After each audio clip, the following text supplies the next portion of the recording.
वो पीपीटी थी।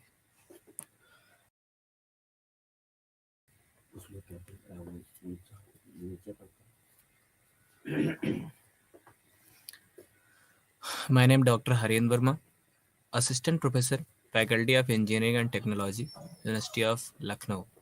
आज हम लोग BMTC 132 कोर्स, जिसे अवकल समीकरण, कोर्स का नाम अवकल समीकरण, इसके तहत यूनिट खंड 3, जिसे यूनिट 3 और खंड 3 में उच्चतर कोटि अवकल समीकरण के बारे में पढ़ेंगे। द्वितीय और उच्चतर कोटि अवकल समीकरण, द्वितीय दैट इज d2i/dx² टाइप्स की, और उच्च या उससे ज़्यादा कोटि के अवकल समीकरण के बारे में पढ़ेंगे। समीकरण के बारे में पढ़ना दैट इज उसका सोल्यूशन कैसे निकालते हैं, किस प्रकार की अवकल समीकरण होती हैं द्वितीय और उच्चतर कोटि की, इसके बारे में हम पढ़ेंगे। तो पहली इसमें इकाई नंबर 3 पे इकाई नंबर 10 की बात करें तो इसमें है उच्चतर कोटि रैखिक अवकल समीकरण। तो उच्चतर कोटि मतलब अभी हम द्वितीय की बात कर रहे थे, हमारे जो यूनिट है खंड 3 है उसमें है द्वितीय कोटि या उच्चतर कोटि के अवकल का समीकरणों का हल। ठीक, तो हम सबसे पहले उच्चतर कोटि रैखिक अवकल समीकरण क्या होते हैं ये जानते हैं। पहले हमें उसके समीकरण जानना है, उसके बाद उसके हम हल की बात करेंगे। तो यूनिट 10 में हमारे पास है उच्चतर कोटि रैखिक अवकल समीकरण। तो जब रैखिक अवकल समीकरण पढ़ते हैं तो यहाँ पे हमारे पास कई सारे सॉल्यूशंस होते हैं। जैसे लिखा है कि फलन y1 y2 yn किसी अंतराल में रैखिकता डिपेंडेंट है। डिपेंडेंट होने का मतलब है एक जो सॉल्यूशन है वो दूसरे पर निर्भर करता है।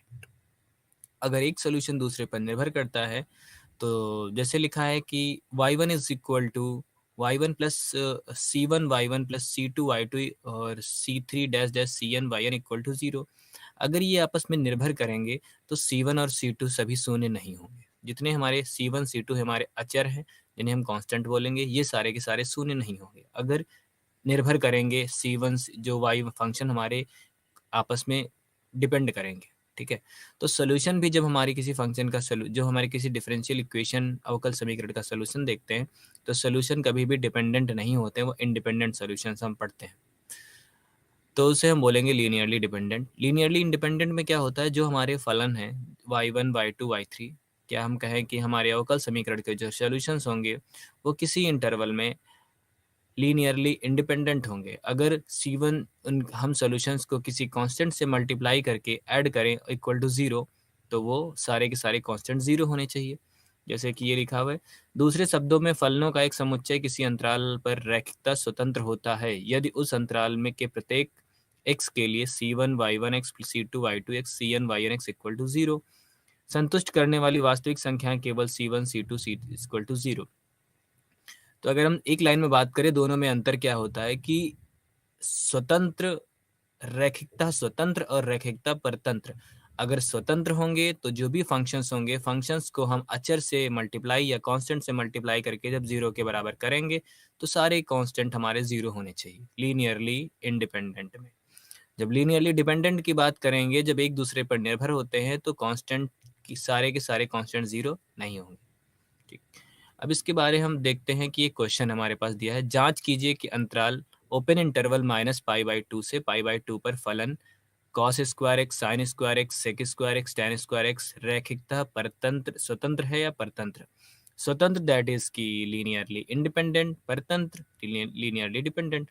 तो यहाँ पर भी हमको वही करना है, जितने भी हमारे पास फंक्शन दिए हुए हैं इनमें हम कांस्टेंट से मल्टीप्लाई करके इक्वल टू 0 करेंगे। हमने लिखा c1 cos square x, c2 sine square x, c3 sec square x और c4 tan square x equal to 0। अब जब हमने tan स्क्वायर एक्स ले लिया तो इसको 0 करने के लिए हमारे पास एक ये तरीका है कि हम c1 और c2 को 1 ले लें तो हो जाएगा sign square x plus cos. c1 c2 को हम 1 कर लें तो हो जाएगा cosec square x plus sign square x, जिसकी वैल्यू 1 होती है। ऐसे ही अगर हमने क्या कहा कि c3 की वैल्यू -1 ले लें और c4 की वैल्यू 1 ले लें तो आ जाएगा tan square x minus sec square x value, जिसकी वैल्यू होती है -1 और -1 हमारे पास हो गया 0। तो 1 - 1 इक्वल टू 0। तो यहाँ पे देखिए जिस सारे कांस्टेंट हैं हमारे 0 नहीं हो रहे हैं। अगर सारे कांस्टेंट 0 नहीं होते हैं तो उसे हम बोलते हैं रैखिकता परतंत्र लीनियरली डिपेंडेंट। तो यहाँ पे अंतराल जो हमारे पास दिया है -π/2 x इज लेस देन π/2 को उसके लिए संतुष्ट होता है। इस प्रकार फलन रैखिकता परतंत्र है। अब ये बोला गया है कि यहाँ पे एक प्रमेय हमको पढ़नी है जिसे हम रॉन्क्स्कियन बोलते हैं। रॉन्क्स्कियन, ये जो W y1 y2 yn दिया हुआ है ये हमारा रॉन्क्स्कियन है। तो रॉन्क्स्कियन के लिए सबसे पहले बात होती है कि अगर हमारे पास कोई n फलन है, n, ठीक, किसी अंतराल ओपन इंटरवल में किसी n फलन है और उनका n-1 कोटि के अवकलज एग्जिस्ट करते हैं, जो भी फलन है उसको n-1 बार डिफरेंशिएट किया जा सकता है, n-1 टाइम डिफरेंशिएट किया जा सकता है। जैसे हमारे पास फलन y1 y2 yn है, तो जो पहली हमारी रो है उसमें y1 y2 yn फलन एज इट इज रखते हैं, उसका पहला डेरिवेटिव लिखते हैं। अब ये हमारी पहला जो हमारी रो है y1 y2 yn लिखते हैं, फिर उसको एक बार डिफरेंशिएट, दो बार, n-1 बार डिफरेंशिएट करते हैं। जितने हमारे पास फलन होते हैं उससे एक कम बार पूरे फंक्शन को डिफरेंशिएट कर दीजिए। हमारी एक स्क्वायर मैट्रिक्स बन जाती है इस तरह से, जिसका हम डिटर्मिनेंट निकालते हैं। और इसका डिटर्मिनेंट हमको देखना होगा कि रैखिक परतंत्र है या स्वतंत्र है, इक्वल टू 0 है या नहीं है। ठीक, अंतराल में एक भी बिंदु पर शून्यतर है तो फलन रैखिक स्वतंत्र है। ठीक, अब एन कोड की IVP मतलब initial value problem. Initial value problem का मतलब होता है हम जब किसी भी प्रॉब्लम पे पढ़ते हैं तो वो किसी अंतराल में पढ़ी जाती हैं। अंतराल का मतलब है कि एक स्टार्टिंग पॉइंट होगा, एक एंडिंग पॉइंट होगा। ओपन इंटरवल, तो इंटरवल का जो भी पहला इनिशियल पॉइंट होगा उस पे सारी कंडीशंस पढ़ी जाती हैं, उसे इनिशियल वैल्यू प्रॉब्लम कहते हैं। तो यहाँ पे देखिए लिखा हुआ है a0x plus y n plus a1x yn-1 dash dash an-1x dy/dx, मतलब कि ये y1 लिखा हुआ है, और an(x) y is equal to bx।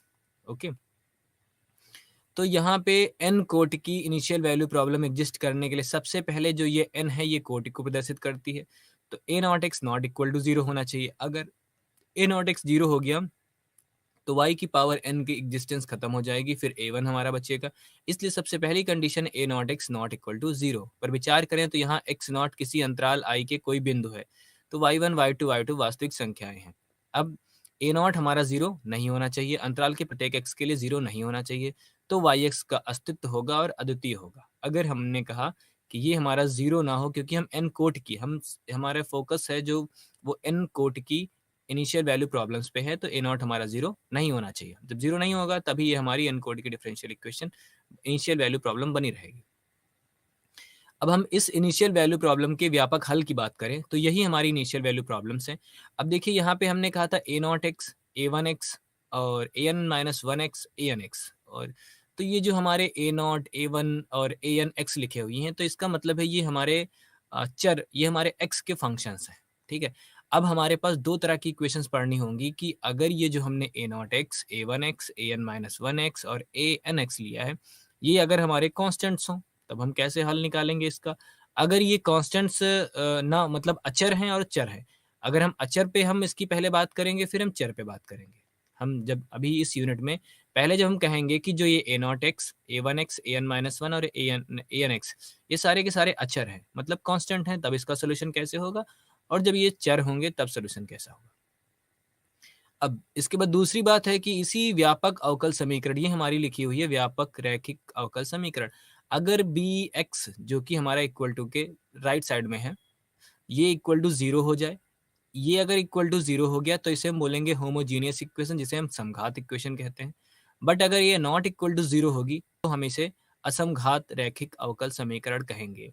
तो bx इक्वल टू 0 का सोल्यूशन निकालना बहुत आसान है, क्योंकि हम सोल्यूशन को सिर्फ इस जो हमारे पास लेफ्ट साइड में डिफरेंशियल इक्वेशन बनती है उसको इक्वल टू 0 करके ऑक्सिलरी इक्वेशन बना के उसका सोल्यूशन पढ़ सकते हैं। बट अगर bx हमारा 0 नॉट इक्वल टू 0 है तो हमें PI निकालना, पर्टिकुलर इंटीग्रल निकालना पड़ेगा। तो देखिए यहाँ पे a0x, a1 और b हमारे अंतराल बोला गया है अल्फा और बीटा, ये इंटरवल बता दिया गया है कि x जो है वो अल्फा बीटा में लाई करता है और कंटिन्यूअस है, सतत है, कंटिन्यूअस है।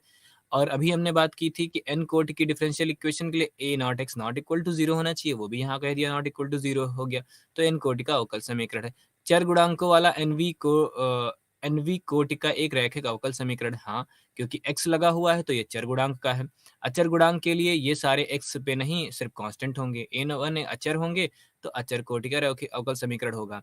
अब देखिए bx is equal to 0 for all x, तो ये हमारी समघात या होमोजेनियस रैखिक इक्वेशन है। अगर bx नॉट इक्वल टू 0 है तो इसे हम असमघात रैखिक अवकल समीकरण कहते हैं। ठीक, तो अभी हम बात करेंगे समघात पे। ठीक, अब जैसे यहाँ लिखा है कि रैखिक अवकल समीकरण के हल, अब यहाँ पे हमको हल देखने हैं। y1 y2 yn अंतराल i पर समघात रैखिक nv कोटि के अवकल समीकरण 4 के हलों का एक मूलभूत समुच्चय बनाते हैं। मतलब ये कि ये हमारे जो y1 y2 yn है ये किसी रैखिक समघात, समघात मतलब bx इक्वल टू 0, समघात that is bx equal to 0। पिछली स्लाइड में देखें तो यहाँ पे लिखा गया है कि अगर bx इक्वल टू 0 तो समघात बोलेंगे, जिसके हम होमोजीनियस भी बोलते हैं। ठीक, तो अगर ये bs हमारा समघात रैखिक n कोटि के अवकल समीकरण के हल हैं, ठीक है, तो उसका सॉल्यूशन क्या होगा? व्यापक हल या पूर्ण समाकल। व्यापक हल होगा उस केस में c1 y1 c2 y2 cn yn, ये हमारा व्यापक हल हो जाएगा अगर समघात है।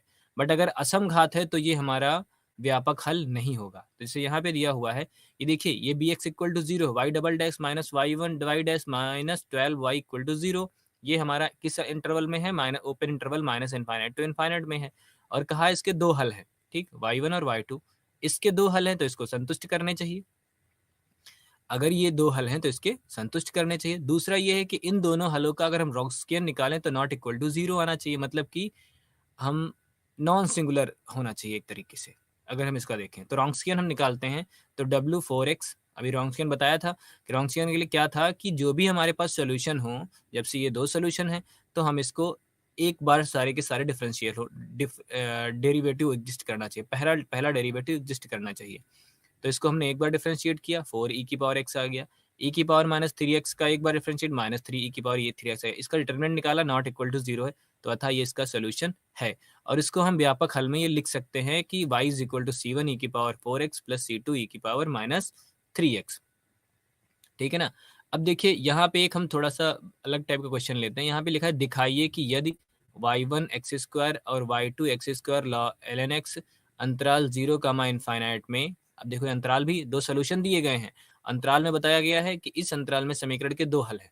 क्लियर, पहला सोल्यूशन, दूसरा सोल्यूशन, हमारे पास इंटरवल दिया है ओपन इंटरवल 0 टू इनफाइनाइट में। समीकरण है x cube y triple dash minus 2x y dash plus 4y equal to 0। अब इक्वल टू 0 होने से ये क्या हो गया? ये हमारी समघात अवकल समीकरण हो गई। और दूसरा क्या है? ये हमारी अचर पे निर्भर करती है, एक्स क्यूब आ रहा है, अगर ये कांस्टेंट होते तो चर पे निर्भर करती। के दो हल हैं स्वैच्छिक चरों c1 और c2 के लिए।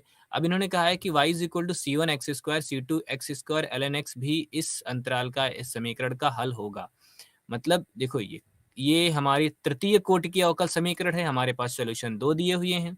फिर ये कह रहे हैं कि अगर ये दो सोल्यूशन इसके हैं तो ये, और c1 c2 कांस्टेंट है, तो ये भी इस अंतराल का एक सोल्यूशन होना चाहिए। ठीक है, होना चाहिए। तो ये हमको ही पता है कि अगर कोई किसी चीज का सोल्यूशन होता है, कोई वैल्यू किसी इक्वेशन की डिफरेंशियल हो या फिर ऐसे इक्वेशन हो, अलजेब्रिक इक्वेशन का सोल्यूशन होगा, तो उस इक्वेशन को सेटिस्फाई करना चाहिए। बिल्कुल। तो ये ट्रिपल डेरिवेटिव पे है तृतीय कोटि का, तो इसको हम पहले 3 बार डिफरेंशिएट करेंगे। जिसको हम कह रहे हैं, ये कह रहे हैं कि सोल्यूशन है, हमें दिखाना है, तो हम इसको 3 बार डिफरेंशिएट करेंगे और सारी वैल्यू उठा के इसी इक्वेशन में पुट करेंगे। तो देखो यहाँ पे क्या लिखा है, यदि y is equal to c1 x square c2 x square ln x के समीकरण का एक हल है, तो उसे अवश्य संतुष्ट करेगा। बिल्कुल, संतुष्ट करने के लिए इसको हम एक फर्स्ट टाइम डिफरेंशिएट किए, ये वैल्यू मिली, सेकेंड टाइम डिफरेंशिएट किए तो ये वैल्यू, और थर्ड टाइम डिफरेंशिएट करेंगे। अब मैं डिफरेंशिएट करना तो नहीं बता रहा हूँ क्योंकि ये सारा हम पहले ही बता चुके हैं, सारे फार्मूले। एक्स स्क्वायर का तो सिंपल 2x हो जाएगा। यहाँ पर एक्स स्क्वायर ln x का करेंगे है तो हम u इंटू वी का फार्मूला लगाएंगे। देखिए ये u और v से लगा, सॉल्व करने के बाद ये रिजल्ट है। तो y dash y double dash y triple dash की वैल्यू हम इस समीकरण में रखेंगे।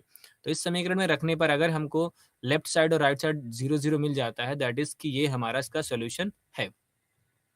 सारी वैल्यू जो पुट की गई तो हमें लेफ्ट साइड इक्वल टू 0 के मिल गया, दैट इज हमारा ये इसको संतुष्ट कर रहा है, समीकरण का हल है।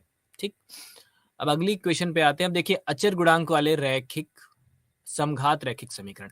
तो मैं बार बार समघात पे बात कर रहा हूँ। जब भी हमारी जो हमने व्यापक समीकरण बताया था उसमें कहा था bx हमारा 0 हो तो उसे हम समघात रैखिक अवकल समीकरण कहेंगे। तो देखिए यहाँ पे राइट साइड में 0 है इसलिए समघात रैखिक अवकल समीकरण है। यहाँ पे d2y/dx है, द्वितीय कोटि की अवकल समीकरण है, और इन जो हमारे डेरिवेटिव के साथ कांस्टेंट लगे हुए हैं इसलिए अचर गुणांक वाली है। तो इस टाइप की इक्वेशंस के लिए सबसे पहले हम एक सहायक समीकरण लिखते हैं जिसे हम ऑक्सिलरी इक्वेशन कहते हैं, जिसमें हम dy/dx को m से रिप्लेस कर देते हैं और d2y/dx को एक्स स्क्वायर को एम स्क्वायर से हमने इसको रिप्लेस कर दिया। रिप्लेसमेंट के बाद हमने जो हमारी इक्वेशन बनी इसको हम फैक्टर करके सॉल्व कर रहे हैं। तो हमने इसे क्या किया, जो सॉल्व किया तो 2m-3 और m+4 इक्वल टू 0 मिल रहा है। m की अलग अलग वैल्यू निकाली तो m की वैल्यू 3/2 और m की वैल्यू -4। इसका मतलब ये हो गया जो भी हमने डिफरेंशियल अचर गुणांक वाले समघात समीकरण का जो हमने की सहायक समीकरण बनाई उससे हमें दो रूट मिले, ठीक, जो कि वास्तविक है और भिन्न भिन्न है।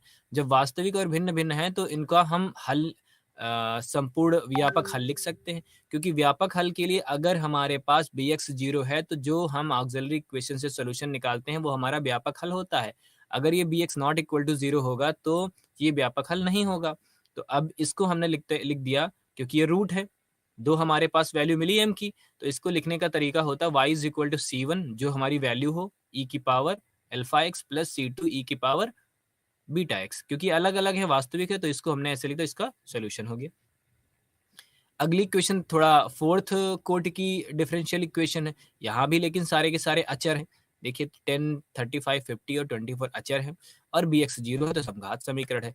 तो सेम पहले के जैसे इसकी ऑक्सिलरी इक्वेशन लिखेंगे, dy/y को 1, dy/dx को m, d2y/dx को m स्क्वायर, d3y/dx क्यूब को m क्यूब और d4y/dx की पावर 4 को m4 ले लेंगे। हमने पूरा सॉल्व किया, m की वैल्यू अलग अलग वास्तविक और भिन्न मिली, 1, 2, 3, 4 मिली। अब देखिए जैसे हमने पिछला क्या बताया था, सब कांस्टेंट से मल्टीप्लाई करो और e की पावर में चले जाएंगे। e की पावर 1 था तो x हो गया, e की पावर 2x हो गया, e की पावर 3x और e की पावर 4x, सबको कांस्टेंट से मल्टीप्लाई कर दिया। c1, c2, c3, c4, यहाँ पे ये 4 है, थोड़ा सा मिसप्रिंट है, 4 आएगा c4x, ठीक है। ऐसे ही अब देखिए यहाँ पे जो अभी हमने सॉल्यूशन पढ़े उसको लिखने का तरीका लिखा है, एनवी कोटि के रैखिक अवकल समीकरण, एनवी कोटि के रैखिक अवकल समीकरण, अचर गुणांक। अभी तो हम जो पिछले क्वेश्चन हमने किए वो अचर गुणांक पे ही किए हैं। ये हमारा इसकी वैल्यू 1 है, a1, a2, an-1, ये सारे के सारे अचर गुणांक है, इसके n मूल होंगे। अब अचर गुणांक है तो इस इक्वेशन को हम सहायक समीकरण या ऑक्सिलरी इक्वेशन में लिखेंगे तो हमको इसकी अलग अलग वैल्यूज मिलेंगी। अब n कोटि के हैं तो n वैल्यूज मिलेंगी, ठीक है, n वैल्यू मिल गई, m1, m2, mn है। तो अब इसका हम हल के लिए जाएंगे तो मूल वास्तविक और भिन्न होने पर y is equal to c1 e की पावर m1x, c2 e की पावर m2x, अगर भिन्न भिन्न है तो ये सोल्यूशन आएगा। मूल वास्तविक और पुनरावृत्ति हो रही है, अगर इन मूलों की पुनरावृत्ति हो रही है जैसे m1 m2 dash dash equal to mr होने पर तो y is equal to c1 c2x plus c3, ये हमने सोल्यूशन। अब देखिए अगर ये मूल इक्वल हो रहे हैं तो क्या होता है कि जो भी कॉमन वैल्यू होती, 5 मूल या 3 मूल इक्वल हैं तो e की पावर उस वैल्यू को रखते हैं और जितनी बार आता है जिसको देखो एक बार c1 c2x cr cr-1 कर दिया, बाकी के मूल ऐसे ही। और दूसरा क्या है कि अगर मूल एक हमारा सम्मिश्र संख्या हो, जिसे हम कॉम्प्लेक्स नंबर में तो पेयर में लिखे जाते हैं, e की पावर अल्फा प्लस आई बीटा, इसको भी हम e की पावर अल्फा प्लस आई बीटा में ही लिखेंगे, बट जब हम उसको खोलेंगे तो आएगा e की power alpha x c1 cos beta x plus c2 sin beta x, ठीक है। ये हमारा रैखिक n कोटि के रैखिक अवकल समीकरण को अचर से सॉल्व करने का तरीका है। अब यूनिट नंबर हम आएंगे, यूनिट नंबर 11, जिसमें अनिर्धारित गुणांक विधि से हम सॉल्व करेंगे, ठीक। सीधे हम प्रॉब्लम्स पे चलते हैं। तो यहाँ पे क्या है कि अनिर्धारित गुणांक विधि से मतलब असमघात पद, पिछले हम चैप्टर में हमने bx को 0 पे पढ़ा था। अब यहाँ पे अगर bx हमारा 0 नहीं होता है उस केस में हम जो bx 0 नहीं होगा तो हमने जो अभी तक सोल्यूशन ऑक्सिलरी इक्वेशन से निकाल रहे थे सहायक से, वो हमारा कंप्लीट सोल्यूशन नहीं होगा, हमें और भी आगे bx के लिए सोल्यूशन पढ़ने पड़ेंगे। तो उसी सोल्यूशन को पढ़ने की हमें विधि बताई गई है। अब इसमें कुछ तरीके उन्होंने कहा है कि अगर असमघात पद पॉलिनोमियल के फॉर्म में दिए हों, देख लीजिए ये पॉलिनोमियल दिया हुआ है, अगर bx हमारा पॉलिनोमियल के फॉर्म में दिया हो तो जितने भी हमारे जैसे बी नॉट b1, इसको हम capital A not A1 B1 से रिप्लेस कर दें और x की पावर r से मल्टीप्लाई कर दें, ठीक है। अब रिप्लेसमेंट का जो हायर डिग्री का हो, जैसे ए की पावर के है तो वहां से लिखना स्टार्ट करिए। देखिए ए नॉट एक्स की पावर के, ए वन एक्स की पावर के माइनस वन, ए के एक्स आर से मल्टीप्लाई कर दिया। ठीक। ई की पावर एल्फा एक्स का भी यही हाल है। अगर ई की पावर एल्फा एक्स आ जाए तो एक्स की पावर आर ए की पावर एल्फा एक्स से मल्टीप्लाई कर दीजिए। Sine beta x cos beta x आए तो एक्स की power r a sine beta x cos beta x से कर दीजिए। ये थोड़ा सा हमको ध्यान रखना पड़ेगा। बी एक्स, ये हमें खासकर बी एक्स की जब हमारी वैल्यू दी होगी उस केस में हम वाई पी एक्स निकालना। अब इसकी हमें ध्यान इसलिए रखना पड़ेगा क्योंकि अगर पॉलिनोमियल है तो पॉलिनोमियल को ही हम रख के, अब इसको अगर हमने कह दिया कि जांच, अगर ये हमारा इस फॉर्म में दिया हुआ है तो हम सपोज करेंगे let this is the solution of the equation, ये हमारा जो है इस डिफरेंशियल इक्वेशन का सोल्यूशन है तो इसको सेटिस्फाई करेगा। जिसे हम y1 dash y2 dash y3 dash करते थे वैसे ही करेंगे, फिर कंपेयर करेंगे, हमें सोल्यूशन मिल जाएगा। ठीक। इस पे हम देखिए आगे कुछ क्वेश्चंस लगभग सारे मेथड पे करेंगे। ये हमारा पहला क्वेश्चन है जिसमें अनिर्धारित गुणांक विधि से अवकल समीकरण को हल करना है। अब ये देखिए डी की पावर 4, अब ये देखिए अचर गुणांक के हैं, ये लेफ्ट साइड में हमारे जितने भी गुणांक हैं सब अचर लगे हुए हैं, तो अचर से हम इसकी ऑक्सिलरी इक्वेशन बना लेंगे, ऑक्सिलरी इक्वेशन मिला के हम इसका सॉल्यूशन निकाल लेंगे। लेकिन हमसे विशेष समाकल ज्ञात करने को बोला गया है। विशेष समाकल मतलब इसका हल ज्ञात करने को इसमें बोला गया है, हमें इस कंप्लीट सोल्यूशन नहीं बोला गया है। कंप्लीट सोल्यूशन बोलने पर हमें इसका भी हल निकालेंगे और इसका दोनों को ऐड करेंगे तब हमें कंप्लीट सोल्यूशन मिलेगा। बट अभी हम सिर्फ और सिर्फ इस पे गुणांक विधि से इसको सॉल्व करेंगे। तो आप अगर देखेंगे तो ये पॉलिनोमियल के फॉर्म में दिया हुआ है और वो भी 3 डिग्री की पॉलिनोमियल है, तो 3 डिग्री की पॉलिनोमियल हमको एज्यूम करनी पड़ेगी। उसमें बोला गया देखिए 3 डिग्री की पॉलिनोमियल में हमने एज्यूम किया a x cube b x square c x plus d, 3 degree की थी, एज्यूम कर लिया वाई पी एक्स। अगर अभी ये वाई पी एक्स इसका सोल्यूशन है तो इसको सेटिस्फाई करेगा। सेटिस्फाई करने का मतलब इसको 4 बार डिफरेंशिएट करो। हमें एक तो वाई जरूरत है, वाई डी वाई और d two y by d y की पावर 4 चाहिए, तो इसको हम 4 बार डिफरेंशिएट करेंगे और सारी वैल्यू उठा के हम रखेंगे। फिर अब x की पावर एक्स क्यूब और x के गुणांक और 1 से सारा कंपेयर करेंगे। हमने एक्स क्यूब के गुणांक को किया तो a की वैल्यू 1 मिल गई, एक्स स्क्वायर से किया तो b plus 3a equal to 0 मिल गई, x के गुणांक से किया तो हमें ये मिला और x नॉट तो ये। अब इस तरह से इन चारों इक्वेशन को सॉल्व करके ए बी सी डी की वैल्यू निकालेंगे। जब ए बी सी डी की वैल्यू निकाल के हमने जिसे वाई पी माना था उसमें रख देंगे, हमें सोल्यूशन मिल जाएगा। तो ये हमारा इसका विशेष समाकल हो गया। अब देखिए ध्यान से, ये विशेष समाकल है पर कंप्लीट सोल्यूशन नहीं है। कंप्लीट सोल्यूशन के लिए ऑक्सिलरी इक्वेशन जो ये थी इसे भी पढ़ना पड़ेगा, जो ये हमने इसके भी रूट हमको निकालने पड़ेंगे कंप्लीट सोल्यूशन के लिए। विशेष समाकल हम इसका नहीं पढ़ते हैं। देखिए अगला क्वेश्चन हमारा क्या है, ये हमारा अगला सवाल। यहाँ पे e की पावर 3x के फॉर्म में दिया हुआ है। अब देखिए यहाँ पे व्यापक हल बोला गया है। व्यापक हल का मतलब ये हो गया कि पहले हम ऑक्सिलरी सहायक समीकरण का हल पढ़ें जिसे हम कॉम्प्लीमेंट्री फंक्शन बोलते हैं। फिर हम जब विशेष हल में जाएंगे जिसे हम पर्टिकुलर इंटीग्रल बोलते हैं, दोनों को ऐड करेंगे तो हमारा व्यापक हल मिलेगा। तो देखिए ये अचर गुणांक पे है d two y by d x square, यहाँ पे कोई कांस्टेंट लगा है 1, यहाँ पर 3, यहाँ पर 2। तो पहले तो हम इसको लेफ्ट साइड को इक्वल टू 0 करके ऑक्सिलरी इक्वेशन के फॉर्म में लिखेंगे। तो हमने लिखा m square 3m plus 2 equal to 0, m की वैल्यू -1 -2 मिल गई। अब ये रियल और अलग अलग है तो c1 e की पावर -x, c2 e की पावर -2x कर लिया। ये हमारा इधर के पार्ट का सोल्यूशन हो गया। अब हमें विशेष ऐसे केस में क्या करते हैं, a से मल्टीप्लाई करके पूरे इक्वेशन को सेटिस्फाई करते हैं। हमने कहा कि yp इज इक्वल टू ए ई की पावर x हमारा सोल्यूशन है, क्योंकि e की पावर x में दिया हुआ है तो ए ई की पावर x अगर सोल्यूशन है तो पूरी इक्वेशन को सेटिस्फाई करेगा। सेटिस्फाई करने का मतलब हो गया हम क्या करेंगे, इसको डिफरेंशिएट करेंगे 2 बार और सब कहीं पुट करेंगे, फिर देखते हैं क्या आता है। जब हमने पूरा किया तो हमें मिला कुछ इस टाइप से। यहाँ से हमें a की वैल्यू मिल गई, a की वैल्यू 1/2, ये हमारा पर्टिकुलर इंटीग्रल मिल गया। अब हमारा देखिए अवकल समीकरण व्यापक हल होता है CF प्लस PI। हमने PI निकाला और हो गया। ठीक, इसमें कोई कंफ्यूजन नहीं होनी चाहिए। हमने कहा, हमें इसके पहले भी बता चुका हूँ कि YP को हम AE की पावर x मान लेंगे। मानते ही हम इसको 2 बार डिफरेंशिएट करेंगे तो हमें AE की पावर x ही मिलेगा। 1 टाइम करेंगे तब भी AE की पावर x मिलेगा और ये E की पावर EX मिलेगा। टोटल ऐड करने के बाद जो हमें सोल्यूशन मिला वो हमारा व्यापक सोल्यूशन होगा। अब देखिए एक और क्वेश्चन है, अभी हमारा हम ट्रिग्नोमेट्रिक फंक्शन कॉस पे चले गए।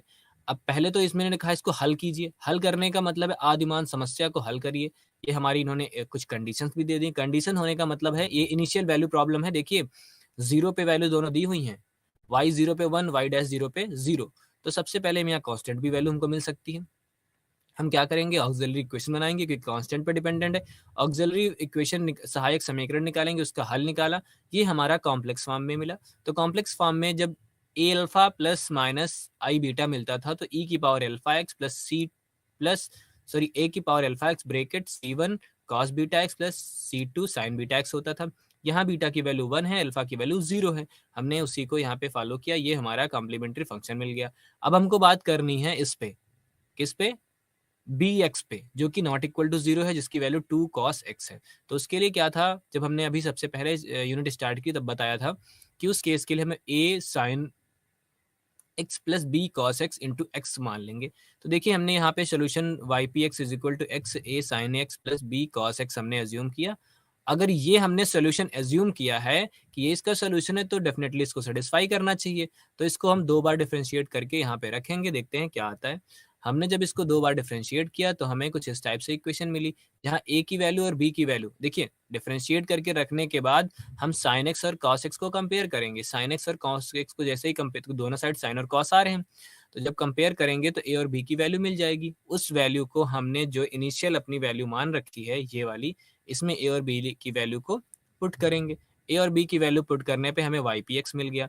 अब वाई पी एक्स तो मिल गया, तो इस वाई पी एक्स मिलने से हमें व्यापक हल भी मिल जाएगा, C F plus P I व्यापक हल मिल गया।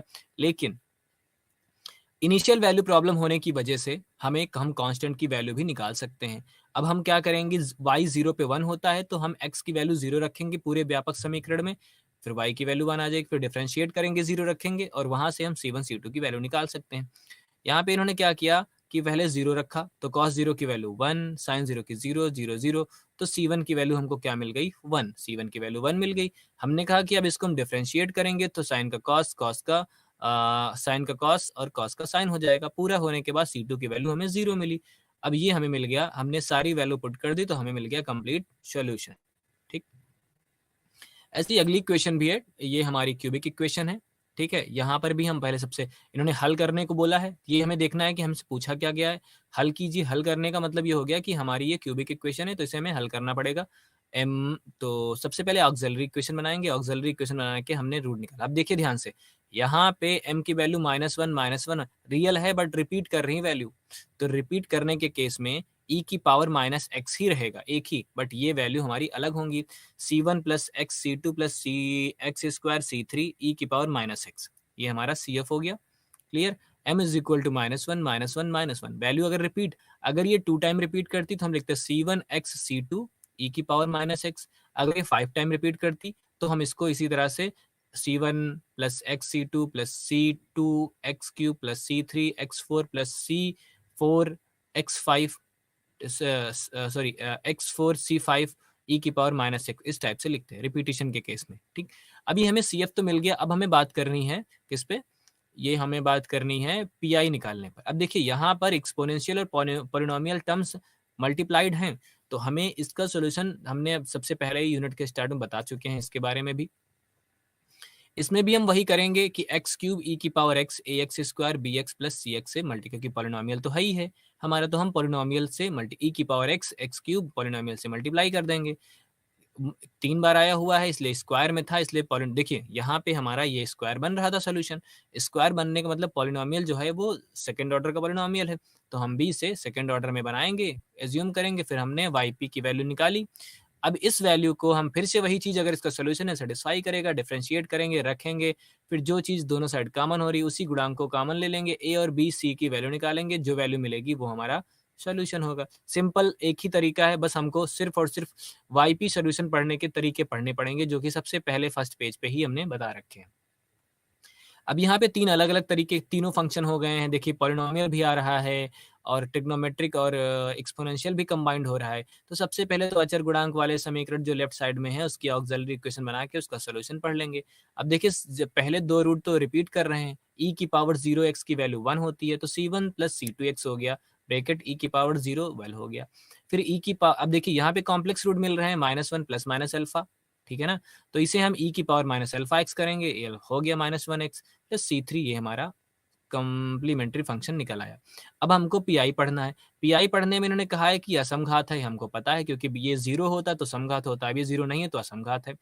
अब e की पावर x साइन x इधर भी आ रहा है उधर भी आ रहा है, कोई दिक्कत नहीं है।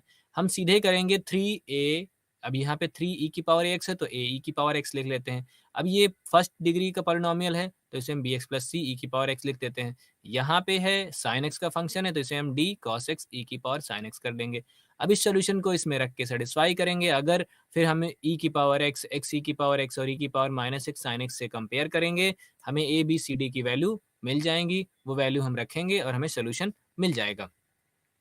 अब इस क्वेश्चन में हमने पूरा क्यों नहीं किया, क्योंकि यहाँ पे लिखा है अवकल समीकरण के लिए जांच हल एक उपयुक्त रूप लिखिए। अब इसका जांच हल का उपयुक्त रूप लिखिए, तो उपयुक्त रूप तो हमारे पास ये हो गया। अब हमको अगर आगे जांच करना है तो इसको डिफरेंशिएट करके इसमें रखें, हमें सोल्यूशन मिलेगा।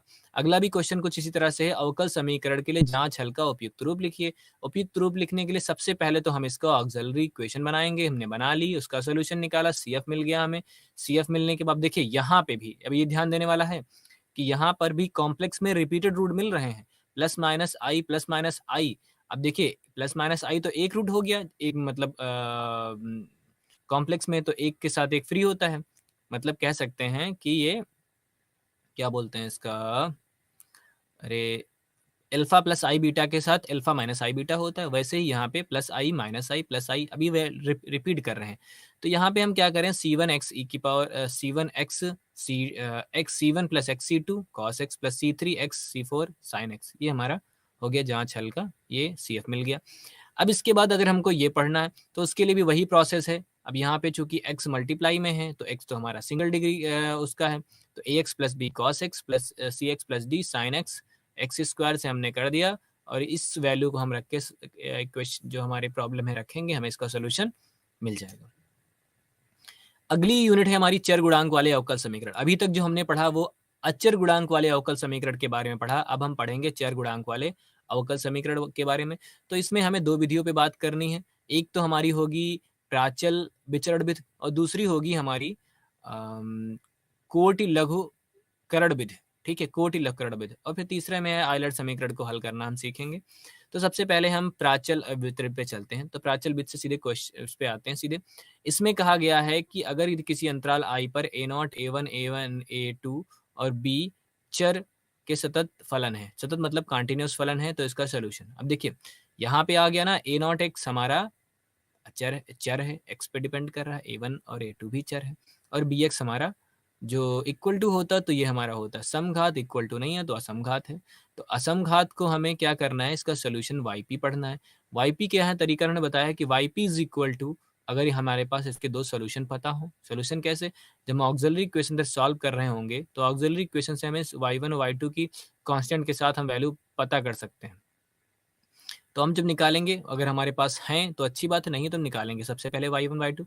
तो yp का होगा minus y1 integration y2x bx अपान a0x प्लस, ये हमारा रॉन्क्सकियन दिया हुआ है। रॉन्क्सकियन जो हमारे पास सोल्यूशन होंगे y1 y2 y1 dash y2 dash का w, ठीक है ना। रॉन्क्सकियन सब पहले यूनिट में बताया जा चुका है, यूनिट नंबर 10 में। फिर ऐसे ही y2 की वैल्यू निकालेंगे और ये हमारा व्यापक हल हो जाएगा, इसका सोल्यूशन हो जाएगा। ठीक, अब एक चीज और यहाँ देखिए, अगर इन्होंने कहा कि y1 और y2 अचर या चर गुणांक वाले समीकरण के रूप में हो तो असमघात द्वितीय कोटि के का समीकरण। ठीक, इन्होंने कहा असमघात, वही चीज लिखी हुई है।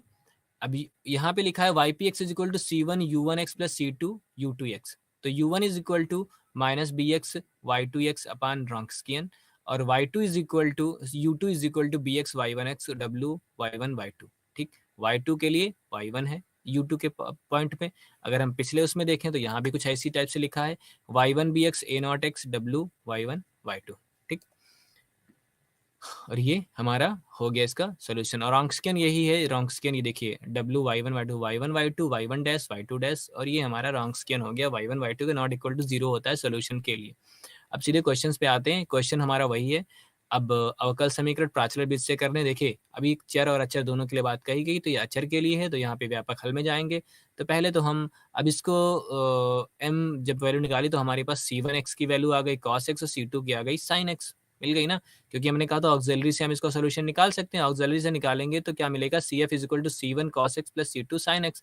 ये देखिए मिला, इसको हमने y1 मान लिया और इसको y2 मान लिया। अब y1 y2 मानने के बाद हमको yp निकालना है, yp क्योंकि ये कॉम्प्लीमेंट्री सोल्यूशन है। अब हमको निकालना है पर्टिकुलर सोल्यूशन। तो अब yp के लिए जो हमने c1 और c2 था उसको हमने मान लिया कि फंक्शन ऑफ x है और फंक्शन ऑफ है, तो yp इज इक्वल टू जो हमारा c1 था उसे u1x plus u2x sin x मान लिया। अब चूंकि अगर ये हमने सोल्यूशन माना है तो इसको सेटिस्फाई भी करना चाहिए। सेटिस्फाई करने के लिए इसको हम एक बार डिफरेंशिएट करेंगे। एक बार डिफरेंशिएट करने से कुछ इस टाइप से चीज़ें आएंगी। तो अब इसमें जहां भी डेरिवेटिव वाले टर्म्स हैं, अगर उसके कॉम्बिनेशन को हम जीरो कह दें, उसके कॉम्बिनेशन को हम जबरदस्ती नहीं कहेंगे, इसको हम जीरो कहेंगे, फिर इसका हल भी करेंगे। तो हम इसको जीरो करते हैं तो इसको हम कहते हैं प्रथम सहायक प्रतिबंध। एक हमने कहा इस कंडीशन के साथ ये इसका सोल्यूशन होगा, ये इसको सेटिस्फाई करेगा, हम ये कहना चाहते हैं।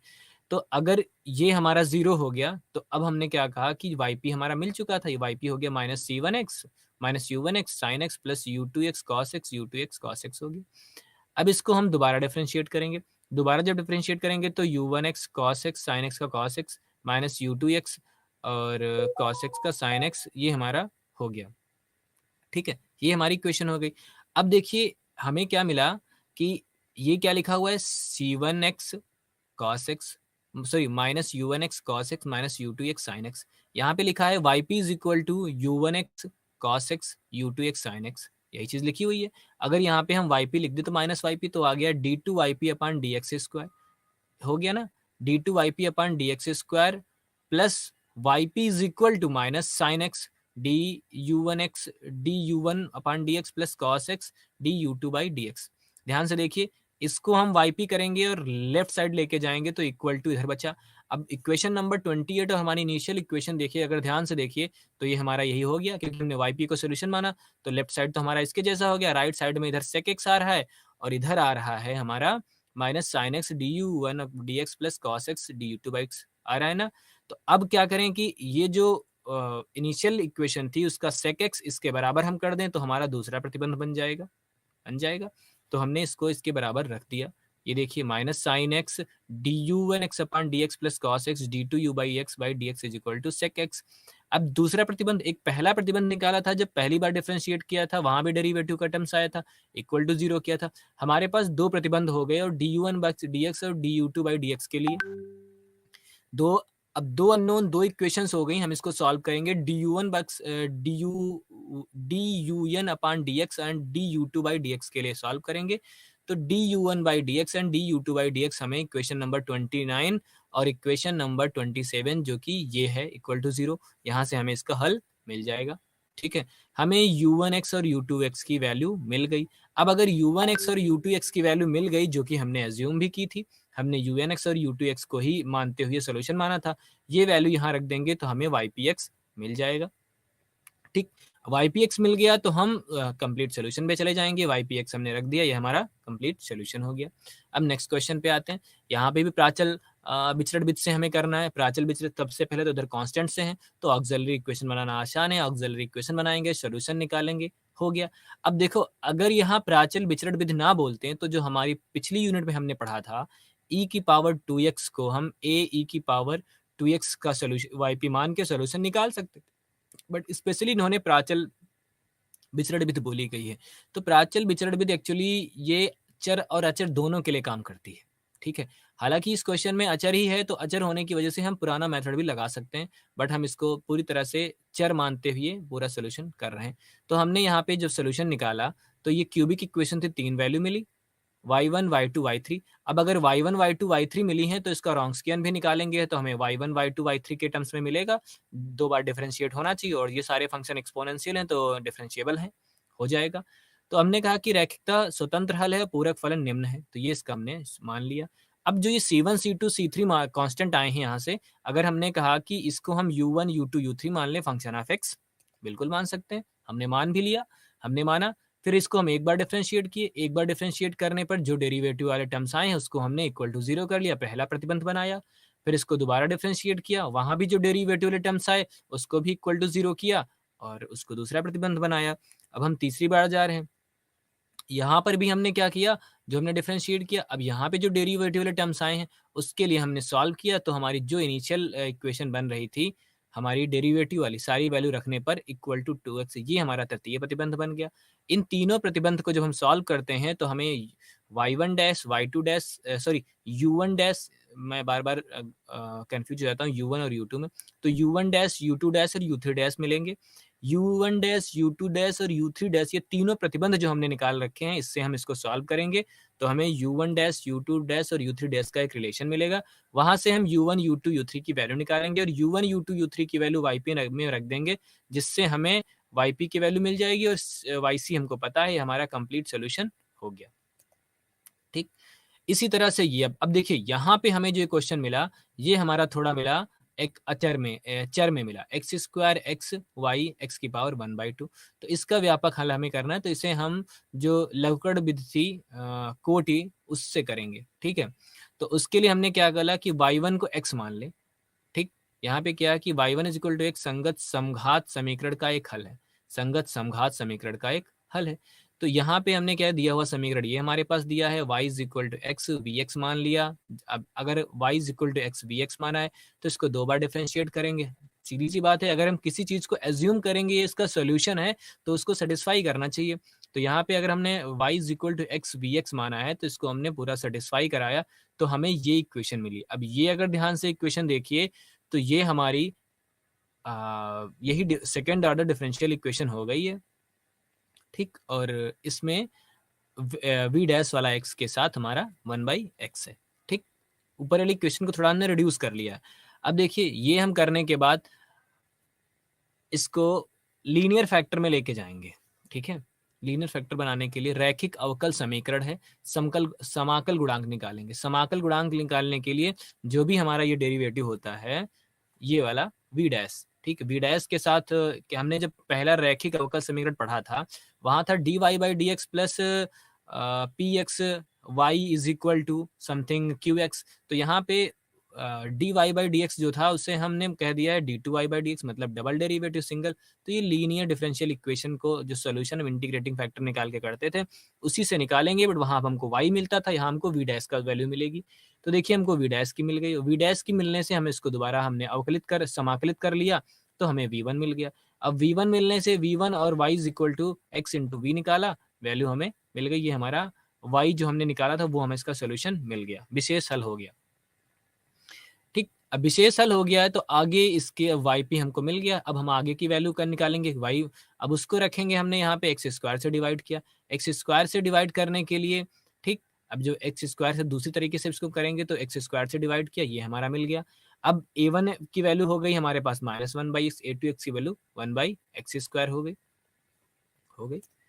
अब जब ये हो गई तो जो सबसे पहले हमने अभी मेथड पढ़ा था y2x निकालने और y1x निकालने के लिए, तो y1 और y2x से y2x is equal to y1 integrating e की power x minus a1x dx upon y1 square, तो जिससे हमें वैल्यू मिल गई x ln x। अब इस x ln x की जब वैल्यू हम रखते हैं यहाँ से y1x, तो हमें ypx की वैल्यू भी हम इसी 64 से निकालने के लिए जाते हैं। ठीक, ypx हमें मिल गया, y1 से मिला, ये हमारी वैल्यू मिल गई इंटीग्रेटिंग bx y1x। ये मैंने फार्मूला सबसे पहले बता चुका हूँ, उसी फार्मूले का यूज करके हम ypx की वैल्यू यहाँ निकालेंगे। ठीक, अब अगला क्वेश्चन है, यहाँ पे भी व्यापक हल चाहिए। व्यापक हल का मतलब है हमें इधर का, और देखिए left side right side equal to 0 हो गया है और बोला गया है ये इसका सोल्यूशन है। y1 हमको दे दिया गया है, y2 की वैल्यू निकालनी होगी और फिर कंबाइंड करना होगा व्यापक हल के लिए। व्यापक हल यही तो हुआ, y1 मिला, y2 को साथ कंबाइन करेंगे तो व्यापक हल मिलेगा। यही है अवकल समीकरण व्यापक हल ज्ञात की, जबकि दिया हुआ फलन yx इस समीकरण का एक हल है तो दूसरा हल तो हमें निकालना पड़ेगा। तो हमने कहा जब इसको हमने लिखा तो y2 is equal to y1x integration e की power minus d x upon x, ये हमारा ये लिखा हुआ है minus d x upon d x and square d x, क्योंकि ये क्या होता था ax होता था। ये हमारा y1 हमने सॉल्व किया तो y की वैल्यू हमको मिल गई। देखिए y2 की वैल्यू हमको क्या मिली, minus cos x upon root x. ये हमने वैल्यू रख दी यहाँ पे, हमें y2 की वैल्यू से हमें व्यापक समीकरण मिल गया। अब हम आयलर की बात करें तो आयलर में क्या होता है कि n कोटि की आयलर समीकरण का व्यापक हल, इसमें अब जो nth कोटि की होगी, अगर d n y by d x की पावर n है तो यहाँ पे x की पावर n होगा। अगर ये लिखा है d y by d x, देखिए x लगा हुआ है, d two y by d x होगा तो एक्स स्क्वायर होगा, d three y by d x square cube होगा तो एक्स क्यूब होगा। ठीक, मतलब जितने ऑर्डर का डेरिवेटिव है x का उतने ही पावर में मल्टीप्लाई किया था उसी गुणांक में, इसे हम आयलर समीकरण बोलते हैं। और ये हमारा एफ एक्स है और ये हमारे सारे a1 a2 an हमारे अब कांस्टेंट के रूप में यहाँ लगे होते हैं। तो इस टाइप के इक्वेशन को सॉल्व करने का तरीका होता है, ये देखिए कि हम पहले इसको रिड्यूस करेंगे। तो रिड्यूस करने में हमने x बराबर e की पावर z ले लिया। अब जैसे x क्यूब था, x क्यूब देखिए आइदर इक्वेशन फॉर्म में है, x cube d3y by d x cube minus x square d2y by d x square minus 6x dy by d x plus 18y equal to 0। तो x is equal to e की power z लिया, z is equal to ln x हो गया। अब x is equal to ln x, z is equal to ln x हो गया। अब इसको हम डिफरेंशिएट करेंगे। अगर हम देखिए y बाई में चलेंगे तो dy by d x equal to 1 by x d y by d z हो गया। d2y by d x square से करेंगे 1 by x square d2y by d Z square minus D Z by d x square. अब ऐसे d3 का किया। अब dy by d x d3y by d x square 1 by x square अगर हम करें तो ये आ गया। इसको ध्यान से देखिए तो x dy by d x की वैल्यू आ गई dy by d Z, x square d2y by d x square की वैल्यू ब्रैकेट वाला आ गया, ऐसे ही एक्स क्यूब के लिए आ गया। अब ये सारी वैल्यू जो हम रखेंगे इसमें वैल्यू यहाँ पुट करेंगे तो हमें एक dy बाई डी जेड में एक रिलेशन मिलेगा। dy बाई डी जेड में हमें एक रिलेशन मिला, हमने सॉल्व कर ली। अब ये हमारा देखिए तो हमने चर से अचर में कन्वर्ट कर लिया। हमारी जो इक्वेशन थी x बराबर e की पावर z मान के जो चर में इक्वेशन दी हुई थी आयलर इक्वेशन, उसे हमने अचर में कन्वर्ट करके CF निकाल लिया। अब इक्वल टू चूंकि 0 है राइट साइड में तो हमारा CF ही हमारा कंप्लीट सोल्यूशन होगा। अब जो ये वैल्यू मिलेगी वो z में मिलेगी, y is equal to z के फॉर्म में देखिए 2e c1 e की पावर माइनस 2z। अब z की वैल्यू हमें जो हमने x बराबर e की पावर z रखा था वहां से वैल्यू पुट करनी पड़ेगी, तो z बराबर ln x हो गया। तो हमें इसका सॉल्यूशन ये मिल गया।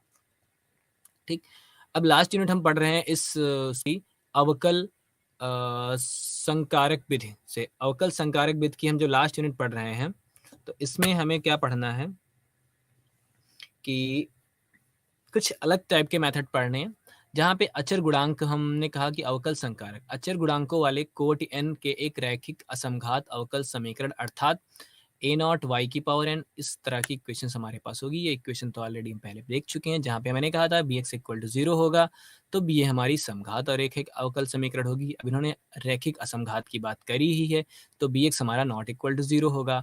और nth कोटि के लिए कहा गया है a नॉट की वैल्यू नॉट इक्वल टू 0 होनी चाहिए। ठीक, यहाँ के केस में हम जब आएंगे आगे बढ़ेंगे तो देखिए ये हमारा एक बहुपद दिया हुआ है, इसको हमने कहा कि y हमने कॉमन ले लिया। जो डेरिवेटिव वाले टर्म्स ये हमारे सारे के सारे कांस्टेंट हैं, a नॉट a1 a2 अचर हैं, ये हमने सारे कॉमन ले लिए तो y वाला एक कॉमन हो गया तो इसे हमने LD मान लिया, जिसे हमने कहा डिफरेंशियल ऑपरेटर। ये एक ऑपरेटर की तरह काम करेगा।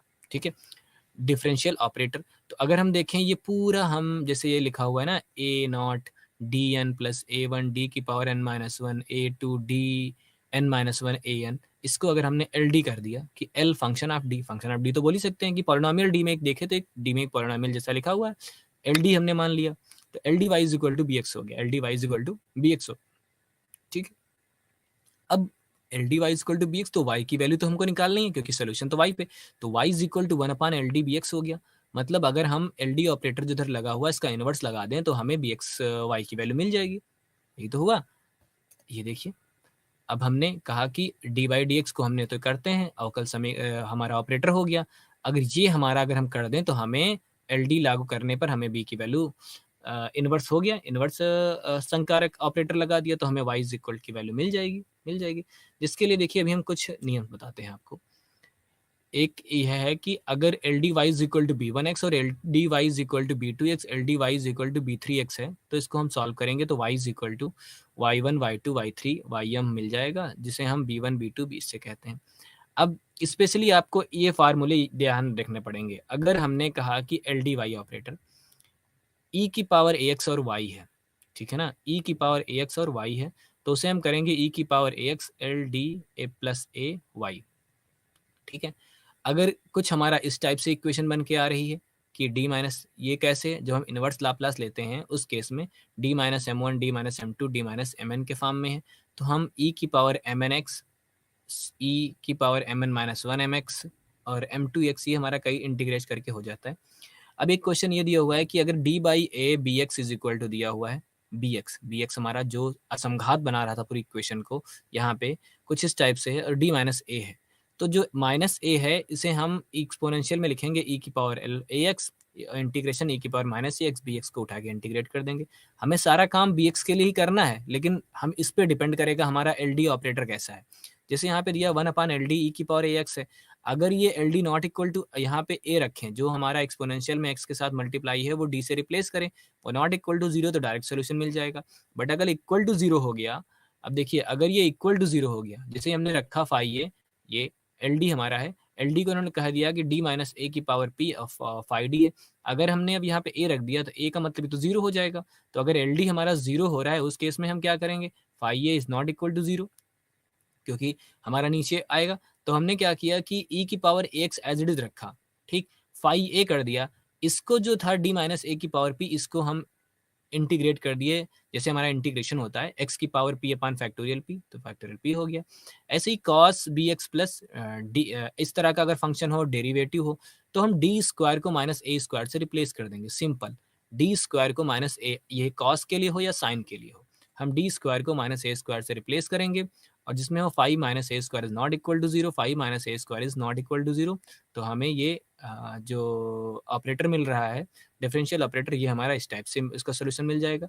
बट अगर ये नॉट इक्वल टू जीरो हो रहा है, सपोज ये देखिए minus not equal to zero, तो जैसे ये फाइव डी स्क्वायर है, तो यहाँ पे लिखा है d square plus a square p psi d square, ठीक। तो अगर हम यहाँ पे डी स्क्वायर को माइनस ए स्क्वायर से रिप्लेस करेंगे तो इक्वल टू जीरो आ जाएगा। अगर ये इक्वल टू जीरो है के लिए cos px करेंगे, और जो ये हमने यहाँ पे कॉन्सेप्ट लगाया था, सेम कॉन्सेप्ट यहाँ लगा देंगे, हमें इसका आंसर मिल जाएगा। ऐसे ही यहाँ पे भी D square plus a square five D square है, तो जो हम जितना पार्ट हमारा जीरो नहीं होगा उसको हम रखेंगे, और बाकी को हम इस मेथड से करेंगे, और ये हमारा इसका वैल्यू मिल जाएगा। इसमें हम कुछ क्वेश्चन भी देख लेंगे। जैसे हमारे पास दिया है d square five D plus six, हम यहाँ पे विशेष हल बोला गया, तो हमें इसके लिए सॉल्व करना है।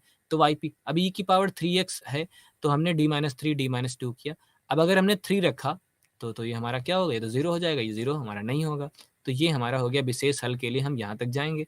फिर आगे देखिए, आगे जब हम जाएंगे ई की पावर थ्री एक्स, ठीक, अब ये तो हमारा जीरो अगर थ्री रखे तो होगा, ये नहीं होगा, तो हम सीधे ई की पावर टू एक्स को करने के लिए ई की पावर टू एक्स अंदर लेते हैं, ई की power minus two x, e की पावर एक्स को हम हल कर देते हैं। तो हम इसे करते हैं तो ये मिलता है ई की पावर थ्री एक्स। अब ई की पावर थ्री एक्स को जो दोबारा करते हैं वही चीज़ है, डी माइनस एल्फा दिया था, ई की पावर एल्फा एक्स दिया था, इंटीग्रेट करते थे ई की पावर थ्री एक्स, ये वाला थ्री यहाँ आ गया, और निगेटिव है, अंदर जाके फिर से निगेटिव हो गया, ई की पावर थ्री एक्स वन आ गया, इंटीग्रेट किया एक्स ई की पावर थ्री एक्स। ये सारा फार्मूले से ही होगा। अभी आपको लग रहा होगा ये हो क्या रहा है, बट अगर आपके फार्मूले यहाँ पे आपको पता होंगे तो ये सारी चीज़ें बहुत आसान है, ठीक है ना। अब यहाँ पे ई की पावर एक्स का फिर से हम कर रहे हैं, लेकिन अब डी माइनस वन का होल स्क्वायर है, डी प्लस वन का होल विशेष समाकल हल ही निकालना है। तो क्या करेंगे, इसको हम फैक्टर कर लेंगे, क्योंकि ये पावर फोर में है नीचे, इसको हम अलग अलग करेंगे जितना कर सकते हैं। हमने किया अलग, तो सबके साथ लेके गए, वन माइनस डी ई की पावर एक्स ई एक्स, ये साइज अलग अलग कर ली।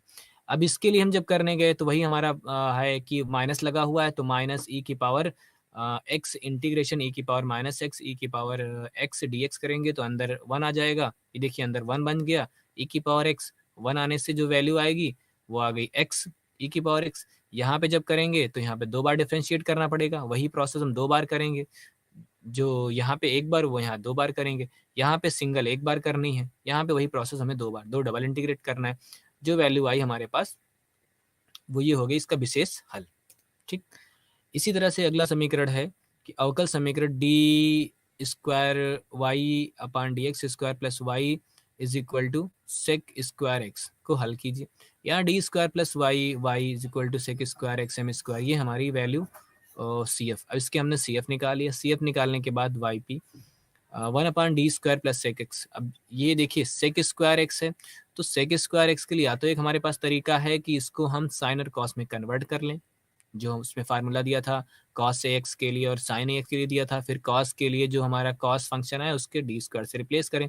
अगर हम नहीं करते हैं तो यहाँ पे देखिए सेक स्क्वायर एक्स को हमने क्या कर दिया, इसको फैक्टर में ब्रेक किया, जो मिला उसे एक्सपोनेंशियल से, जो हमारा डी की पावर वन माइनस एल्फा वाला कॉन्सेप्ट था, हमने दो में ब्रेक किया, तो हो गया डी की पावर आई एक्स ई की power minus i x sec square x d x, minus यहाँ पे प्लस में था तो माइनस बाहर आ जाएगा, ई की पावर माइनस एक्स स्क्वायर। अब आगे हमने इसको सॉल्व किया, तो ये हमारा कुछ जो ई की पावर एक्स कॉस एक्स और साइन एक्स में जो हमने ओपन कर लिया, सेक स्क्वायर कर लिया, पूरा सॉल्व करने के बाद कुछ हमारा इस टाइप का आंसर आया, ठीक। ठीक है। अब देखिए इसको हम दूसरे तरीके से भी कर सकते थे। यहाँ पे हमारा सेक स्क्वायर लिखा हुआ है, सेक स्क्वायर को अगर हम 1/cos स्क्वायर में करें और पूरे सिस्टम को ऐसे सेट करें कि ये कॉस या साइन में पहुंच जाए, हो सकता है, हम कर सकते हैं इसको, ठीक है। तो हम उससे भी इसका सोल्यूशन निकाल सकते हैं और ये हमारा इसका सोल्यूशन हो गया। अब अगला क्वेश्चन, जैसे e की पावर 2x दिया हुआ है, तो ये तो आपको दिख रहा है ऑक्सिलरी इक्वेशन से हमने CF निकाल लिया। CF के बराबर e की पावर 2x निकालने गए, तो यहाँ पे चूंकि e की पावर 2x इसका सम नहीं है, अभी हमने कहा था अगर ये 0 हो रहा था तो इसलिए हमें इंटीग्रेट करना। अब देखिए 2x e की पावर 2x है और इधर हमारा इसका रूट नहीं है, तो डायरेक्ट हम इसमें 2 रख देंगे और इसके हमें सोल्यूशन मिल जाएगा। अगर जो इसका डिनोमिनेटर 0 नहीं हो रहा है फंक्शन की वैल्यू रखने से, तो हमारा सोल्यूशन डायरेक्ट हो गया। अगर हो रहा होता तो जैसे हमने इंटीग्रेट किया था कि e की पावर माइनस अल्फा एक्स लेके और इंटीग्रेशन e की पावर अल्फा एक्स e की पावर 2x लेके उसी तरह से करना पड़ता, ठीक। अब ये अवकल समीकरण हमारा d की power 4 plus 10 d square y is equal to cos 2x plus 3।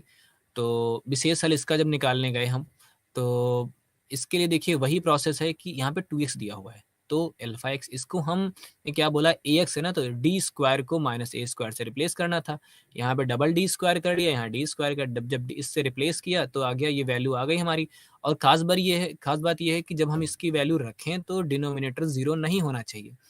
तो डी स्क्वायर को -2 स्क्वायर मतलब -4 से रिप्लेस करेंगे। डी स्क्वायर को -4 से रिप्लेस किया और ये देखिए डिनोमिनेटर 0 नहीं हो रहा है, तो डायरेक्ट हमारा सोल्यूशन ये हो गया। अगर ये डिनोमिनेटर 0 हो रहा होता तो हम x की पावर p वाला कॉन्सेप्ट यूज करते। अगला इक्वेशन देखिए हमारी पॉलिनोमियल है। पॉलिनोमियल में पहले तो देखिए हमने क्या किया इसको कि 1 माइनस डी से ऊपर नीचे मल्टीप्लाई करके 1/d की पावर 4 कर लिया, ठीक। क्योंकि ये काफ़ी बड़ा पॉलिनोमियल हो रहा था तो 1 माइनस डी की पावर 4 कर लिया। फिर यहाँ पे इन्वर्स हम लगाएंगे 1 माइनस डी, तो हमने इसको सॉल्व किया कि एक बार हमने एज इज रखा, फिर डिफ्रेंशिएट कर दिया। डिफ्रेंशिएट करने के बाद जो हमारी वैल्यू ये कुछ आई, इस टाइप से आई। अब यहाँ पे मैंने क्या किया कि 1/d की पावर 4 डिनोमिनेटर में था, इसको न्यूमिनेटर में ले आए तो 1 माइनस डी की पावर 4 इन्वर्स हो गया। इसे बाइनोमियल थ्योरम होती है, उसे हम यूज करके हमने इसको ओपन किया। अब d की पावर 4 तक तो ठीक है, d की पावर 8 को अगर हम इसमें लगाएंगे तो सारे 0 हो जाएंगे, 4 तक तो डिफ्रेंशिएट कर सकते हैं। यहाँ से हम इसको नेग्लेक्ट करेंगे, d की पावर 8 से 1 माइनस डी की पावर 4 इस पे अप्लाई करेंगे, तो 1 तो अप्लाई करने पे एज इट इज आ जाएगा, d की पावर 4 अप्लाई करेंगे तो इसकी वैल्यू 24 आ जाएगी, बस बाकी सारे आगे के 0 आ जाएंगे। सॉल्व करेंगे तो हमें इसकी वैल्यू मिल गई, ठीक। ऐसे ही अगला समीकरण ये भी है। अब यहाँ पे कई सारी चीज़ें मिक्स हो रही है। ऑक्सिलरी इक्वेशन बनाया हमने, CF मिल गया। CF मिलने के बाद अब x स्क्वायर e की पावर 3x का है, जब इसको हम सॉल्व करते हैं तो हमने इसको दोनों को ब्रेक किया। अब जैसे अभी ये क्वेश्चन था e की power alpha x into x square था, तो d प्लस अल्फा करना होता था। तो देखिए यहाँ पे x की पावर e की पावर 3x है, तो d प्लस 3 का स्क्वायर प्लस 2, ऐसे ही इसमें हमने किया वही फार्मूला लगा के। तो अब इसको ओपन किया, फिर एक्स स्क्वायर के लिए पॉलिनोमियल को ओपन किया, यहाँ पे कॉस का डी स्क्वायर वाला टर्म्स यूज किया, तो डी स्क्वायर से हमारा -2 स्क्वायर से 0 होगा नहीं, फिर जो बचेगा 2d, इसको भी हम डी स्क्वायर बना लेंगे। तो आगे भी हमने क्या किया, इसको जो बाकी बचा था उसको 2d माइनस 1 2d प्लस 1 से करके हमने डी स्क्वायर बना के इसका सोल्यूशन निकाला। तो ये हमें ये पूरी प्रोसेस जो है जो दिख रही है आपको, ये पूरे फार्मूला बेस है। अगर आपको फार्मूले अच्छे से पता होंगे तो आप ये भी कर सकते हैं। और इसी के साथ हमारी ये यूनिट और ये लेक्चर खत्म हो गया। धन्यवाद।